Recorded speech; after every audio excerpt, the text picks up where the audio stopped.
ভেনেজুয়েলার ধ্বংসযজ্ঞের রেশ কাটতে না কাটতেই এবার ভয়াবহ ভূমিকম্পে কেঁপে উঠল কলম্বিয়া। 7.4 মাত্রার শক্তিশালী এই ভূমিকম্পে এখন পর্যন্ত 132 জনের মৃত্যুর খবর পাওয়া গেছে।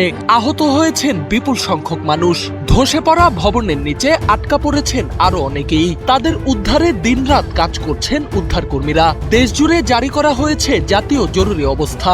কলম্বিয়ার ভূতাত্ত্বিক সংস্থা জানিয়েছে 21 শতকে দেশটিতে আঘাত হানা সবচেয়ে শক্তিশালী ভূমিকম্প এটি। কলম্বিয়ার ভূতাত্ত্বিক সংস্থা জানিয়েছে 21 শতকে দেশটিতে আঘাত হানা সবচেয়ে শক্তিশালী ভূমিকম্প এটি।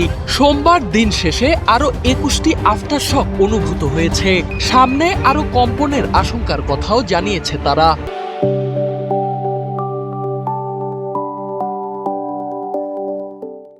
ভূমিকম্পের কেন্দ্রস্থল ছিল চোকো অঞ্চলের সান হোসে দেল পালমার এলাকার কাছে, যা রাজধানী বোগোতা থেকে প্রায় 400 কিলোমিটার পশ্চিমে। তবে দূরত্ব সত্ত্বেও আতঙ্ক ছড়িয়ে পড়ে রাজধানীতেও। ঘরবাড়ি ছেড়ে রাস্তায় নেমে আসেন লাখ লাখ মানুষ।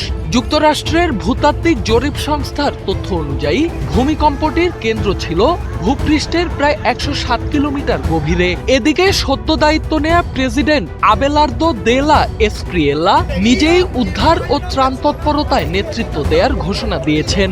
শপথ নেয়ার মাত্র কয়েকদিনের মাথায় এমন ভয়াবহ দুর্যোগের মুখে পড়ল তার প্রশাসন।